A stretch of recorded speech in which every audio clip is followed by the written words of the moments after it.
So what I'm going to do today is just share with you a quotation about a topic that I find really interesting. And then hopefully we'll just have a really interesting conversation about it. I've got a few questions to help foster our discussion about the topic of when students choose not to play.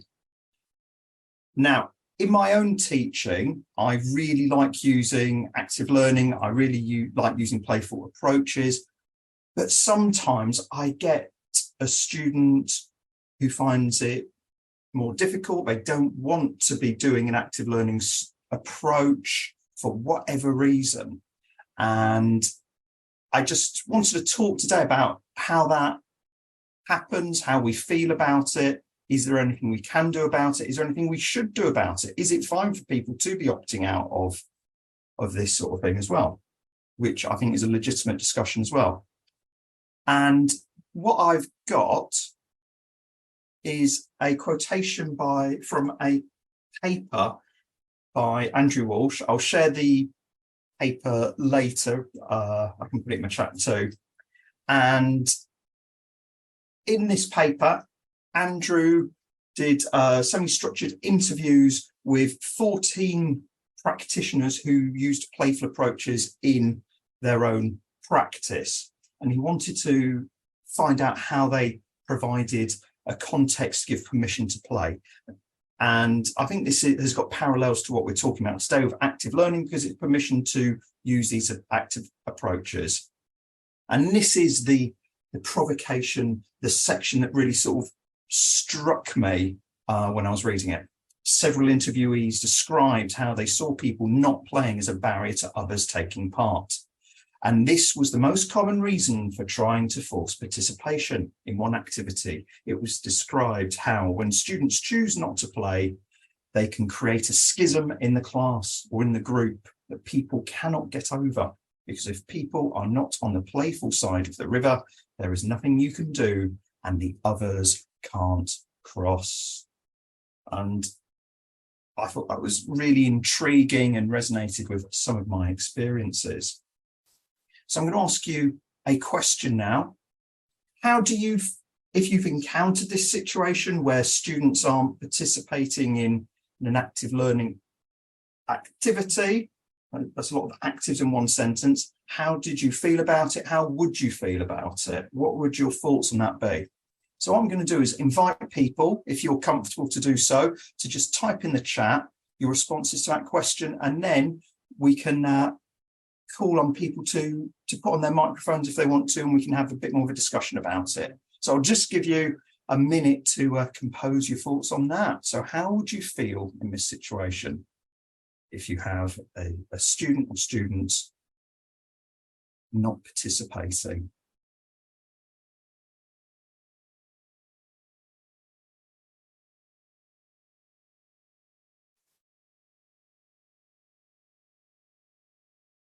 Yeah.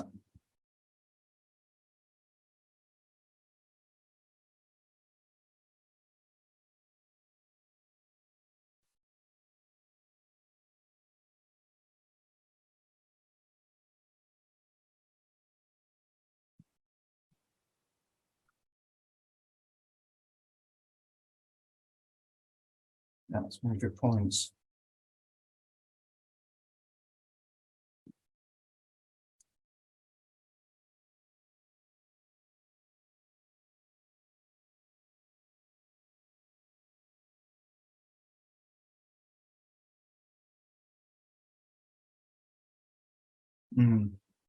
That's some really good points. So it affects, yeah, pick frustration. I like this idea of losing mojo.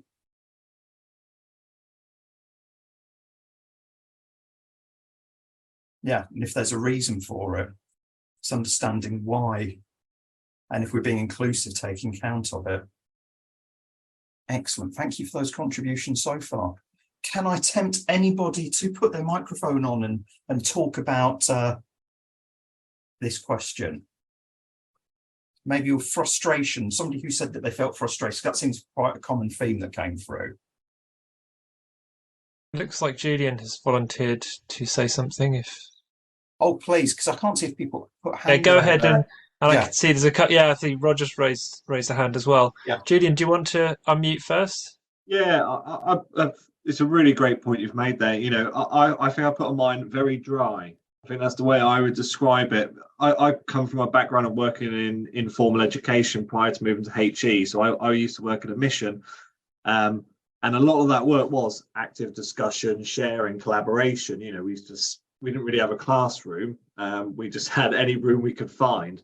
So when I moved to HE, I continued that style. And yeah, it would be like kind of getting blood from a stone sort of thing. And it can really suck the life out of both you and others in the room if they're not engaging. So personally, it's harder work. It tires you out more than using a really active moving around sort of approach, which is a bit weird. It is, isn't it? It just feels like if you're putting that effort in, I mean, for me, I feel like I'm putting more energy into actually getting responses from people. Yeah. And trying to coax it out of them. Yeah, definitely. Thank you, Julian. And who was it? Roger as well? Yeah. Yeah, I think maybe I've had a very different experience to other people, whether it's because of the institutions or the nature of the students. But generally speaking, I mean, one of the things that's I think quite important and something which I've very much changed over the years.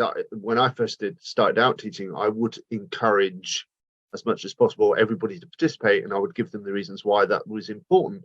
But over the recent years, I think if you can create an environment in which every student feels that they are important as an individual with their own individual learning needs, and therefore, if they don't want to participate in something, that's fine. That's absolutely fine. And I think once you create that environment, then it isn't a fracture in terms of students who do, students who don't. It's a recognition of they're all individuals. And whilst collectively they may play together and that may seem to provide them with some kind of I don't know, collective view of something, they are still actually all participating on an individual basis. So it very rarely happens to me. Quite often students will already have identified themselves as not really wanting to participate in groups or do those things, and I try and make them feel as comfortable and as supported as possible. To be honest, the majority of the time students quite often look at it as a relief, because they're so used to having to sit in a room and just watch PowerPoint or answer questions or look at a case study. So if you say to them, okay, we're going to do something, it involves moving around, it involves playing with stuff, they're kind of, oh great, phew, because this is going to be something different. And I mean, hopefully there's some learning comes out of it as well. And I think that's the important thing in terms of structure. So no, I haven't really experienced that situation. And on the occasions when it happens, it's by design rather than something that might frustrate me. And as I said, occasionally the students who are anxious in particular will actually join in once they realize that it's something that can be fun, that can be relaxing, and it's not as stressful maybe as some of the things that they're used to. Yeah, I mean, my experience, it doesn't happen too often, and I think it's just as it might happen when you first start teaching group, like when they first start, they might be more hesitant about joining in with some activities. But I think it's that, for me, sometimes it's like a one person who just can struggle with that approach. That's really interesting. Thank you, Roger. Anybody else want to share on this point? Yeah, I think we've got a couple of people with hands up. Okay, would you mind picking them, if that's all right? Oh yeah, is it Helena or Helena? It was just a kind of like I agree with you. It doesn't happen very often, but that's because I've now got experience in how to handle the situation. And like Roger says, giving those choices to students and looking at their individuality is really helpful. But I think for me, the thing that can happen is I tend to have not just one lecture, I have a series of lectures. And the first lesson can be very important in setting up how students are going to react to these activities for the rest of the semester. And it can be very disappointing if that first session fails, because then you kind of know it's going to be an uphill struggle all the way this semester to get the active learning stuff in. And I think that's the kind of like, it really, you know, I feel that there's a lot of pressure on me to make sure that those activities are going to work that first time. And then you kind of feel that maybe then you've gotten the ball rolling and it's going to be a little bit better. But it has always, this is the issue that causes me the most kind of like, I wouldn't say anxiety because I was going to do it anyway, but, you know, the most concern when I choose to use active learning in a class. You know, what's that first session going to be like?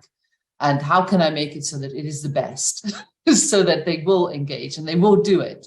Because that's going to set the theme for the rest of the lecture series. Yeah. And just sort of, I suppose it's sort of creating that culture, isn't it? And that culture and ethos in the classroom from what you're saying, Helena. Excellent. And one last point before we move on to the next question, if that's all right. Yeah, I Sam? think Mary has a hand up. Yeah. Hello, Mary. Hi, thank you very much. I'll lower my hand. I agree with both what Helena said and Roger said. I think these are great examples of giving students multiple options. And the importance of setting the right expectations right from the start is really important, because once if they've experienced passive learning for the first 2 lectures, and then the 3rd lecture you want to do something active, you'll have more resistance in that situation. So we want to, you know, set the right expectations. I think in my practice, what I've found is if it's a group work or a pair work thing, I'll give students an option to, if they want to do it individually, that's okay. They can do the same learning task, but do it individually or in the group. And that often helps. Or, you know, think about where the stumbling blocks might be and give them more than one way to engage. And those are the good principles from UDL, Universal Design for Learning, which you guys probably already know about, but I'll put the link in the chat anyway. Yeah, that would be great. That's really interesting, isn't it? And that idea of choice, and yeah, I think it's a really good one. Thank you. So let's move on to the next question, if I can. I think we might be able to, because we've only got 10 minutes left, we might combine this question with the next one. Why might students not participate? And how can we support all students to participate in active learning activities? So yeah, what can we be doing in our own work? Why might students not be participating? Maybe just combining those 2 questions, if that's all right. So again, I'll just give you a minute to type your responses in the chat box, and then we can have a chat about it.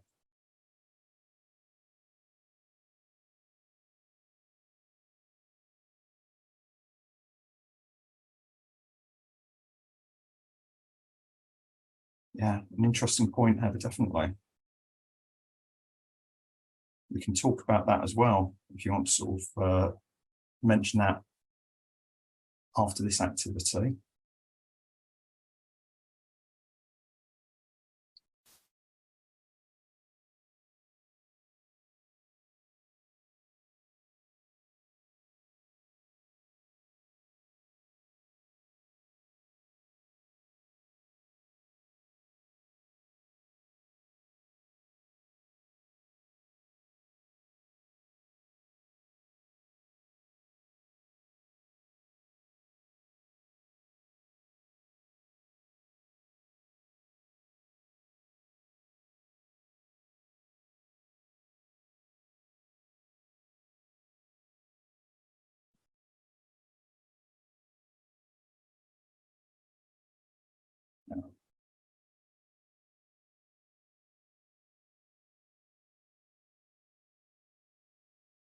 A few more seconds. 5, 4,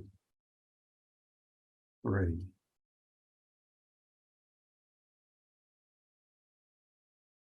2, 1. Right, now some really interesting responses. Seeing the value in active approaches, making people do things if they don't want to, you know, is that appropriate or not? Yeah, silent discussions. Well, that sounds interesting. I've not heard of that before. It's Yeah. actually a chapter in the book, 100 Ideas for Active Learning. So that's a good thing for people to follow up on if they want to. Yeah, I'll have to look that up. Right. Would anybody like to talk a little bit more about their point?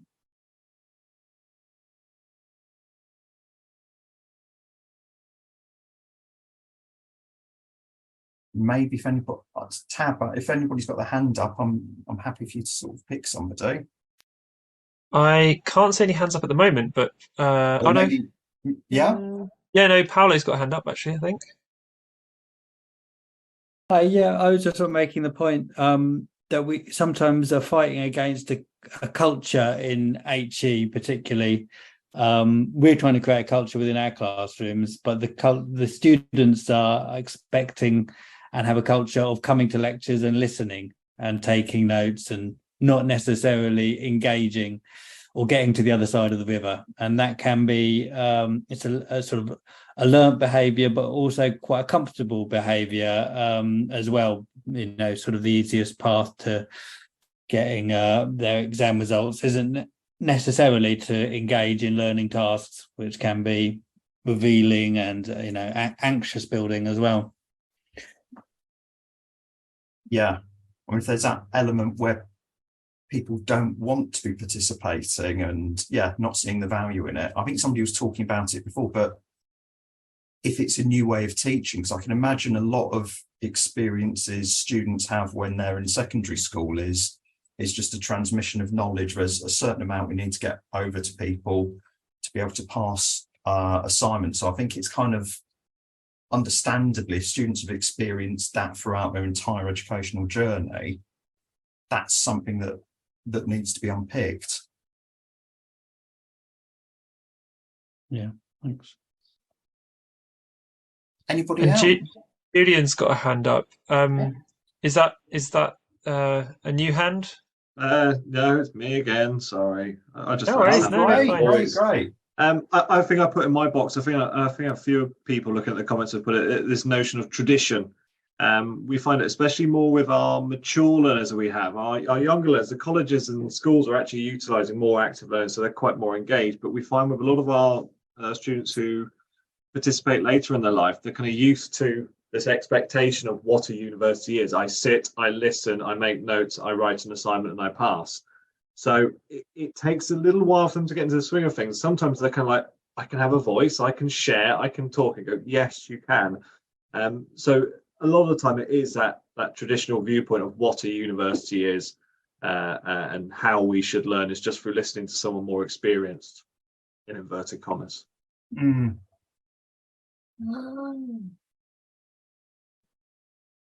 Sorry, And my daughter's just come in looking for clothes. Right. no worries. Anybody's If got you have to hands up? deal with that, that's fine. Like But I think we can probably take an extra couple of minutes as we started a little bit late. And I was just going to say Janet's got a hand up as well. Shall I ask Janet to come in? Yeah, it's just a sort of general comment. Is one thing that I've found that's worked with my students in terms of getting students to become more comfortable with active learning is some of the things that I've learned, mainly a lot through active learning network sessions, actually, about normalizing interactions. I mean, it's something that we had to think really carefully about with online learning. And I've taken that learning into the face-to-face classroom, and it's just worked really, really well, because I think it's that setting, as you know, several previous speakers have mentioned, and in the comments, it's about setting that culture. It's about coming into the classroom is a place where you talk and you interact with each other, as opposed to sitting and listening. And I think that means that, you know, you have to very purposefully start that right at the beginning of the session. So a lot of the tips and tricks I've learned online, I've just taken that into face-to-face, and that really does seem to help and make people feel more comfortable. Yeah, definitely. And then, I mean, has anybody else got any tips and tricks about what you could be doing to support this? See, Viv has a hand up. Yeah, Viv? I just wanted to, Viv, I'm finding it a bit hard to hear you. I don't know if you can get closer to the mic. Can you hear me now? It's a little bit better. A bit better. Oh,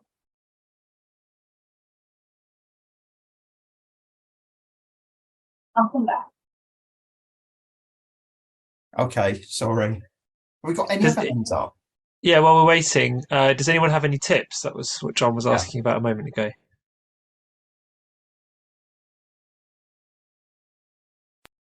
I just give Yeah. people choices. So normally when I have something that's going to be an active learning moment, it's a kind of like you maybe have 3 different ways in which you can engage in this. You can engage in this in the class with chatting with people. You can do it quietly and post it somewhere, or you can engage with it afterwards. So it's a kind of like 3 different, so people have that choice to be able to do it and not to be able to do it if they really are struggling. But I think imposter phenomena are something that I've become aware of with students, that they feel that they need to practice their voice, which is why we give them active learning opportunities, but they also feel that that voice doesn't have a place. And I think that's something that I'm trying to work on at the moment. Interesting. It's great. We've got a tip: utilize existing colleagues in the classroom. Yeah, so I guess what you're saying there is getting students to work with people they already feel comfortable with. Yeah, It's an interesting point from Susie. yeah. You want to tell us a bit more about that, Susie?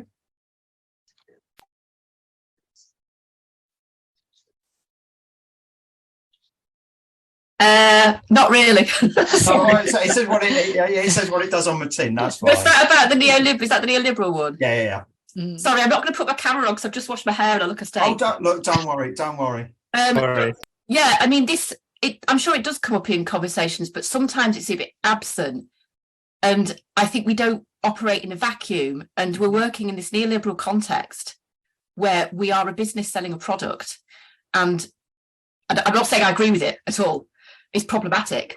And the students are customers, and is the customer king? And if student comes into the classroom thinking, I want my learning delivered, in scare quotes, in a certain way, I don't want to engage in this other thing that requires me to do lots of work that I don't want to do. I want to sit here and I want you to give me the knowledge that I need to pass my exams. I'm just putting it out there. I don't know if that's a huge issue or whether it's not an issue. I don't know. I wonder what other people think. A really interesting point. Yeah, I can see Lucy's had a hand up for a little while. Oh, sorry, Lucy. Hello. Hello. Well, I was going to say something, but actually the point that somebody just made then, I can't help but respond to that, which I think is really interesting.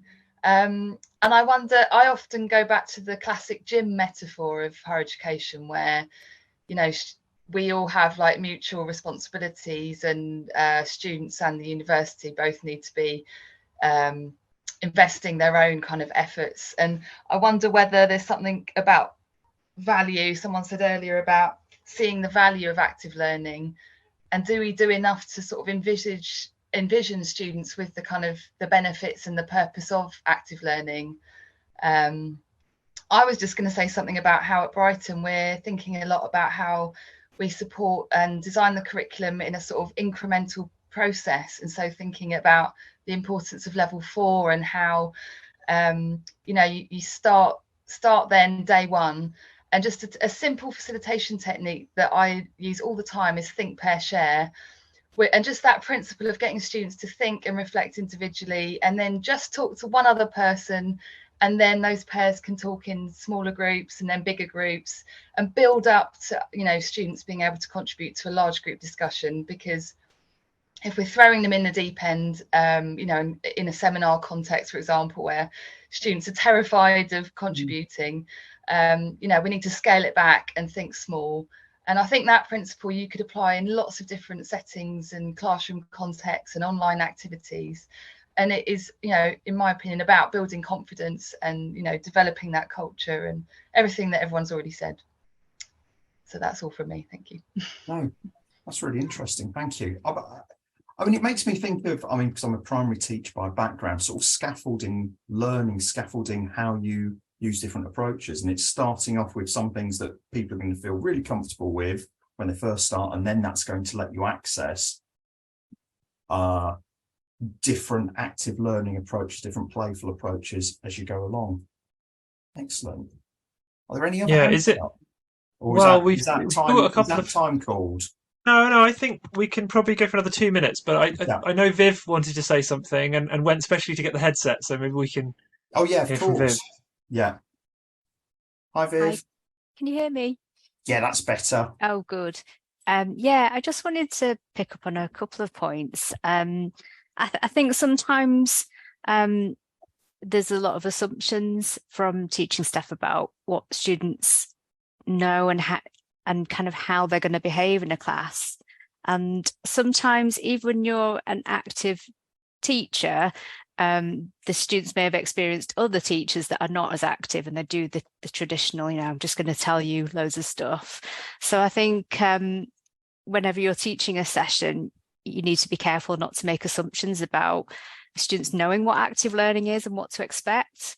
And I think we need to be really explicit about, okay, in today's session, we are going to do this, we're going to do a bit of talking, we're going to do some activities, we're going to do X, Y, and Z, just so they know what to expect in your session, because it may not necessarily be what they've already experienced.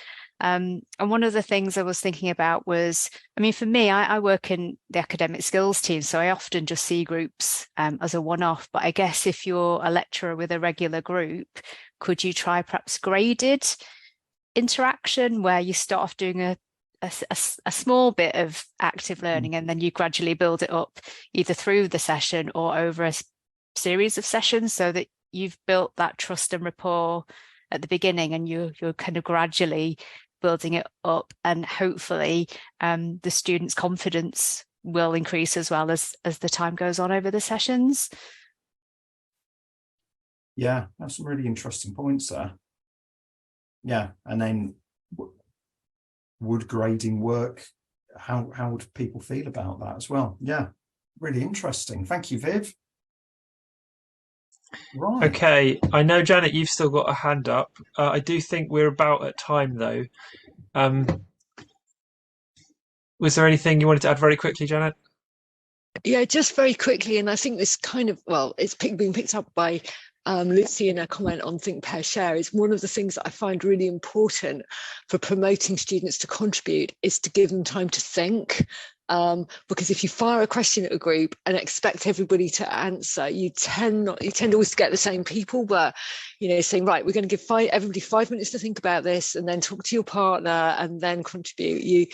You then generally get, I generally find that really works, but that's just kind of building on some of the other things that have been shared. Yeah, and online we can do that by asking people to hold back their answers and then press enter to send it at the same time. Yeah. Way we can do it. Yeah. Anyway, sorry, John. I think we probably need to wrap it up there because I want to make sure Rachel has time. Yeah. But thank you so much for that. Thank you to everybody's contributions and for sort of choosing to join in with the activity. So thank you very much.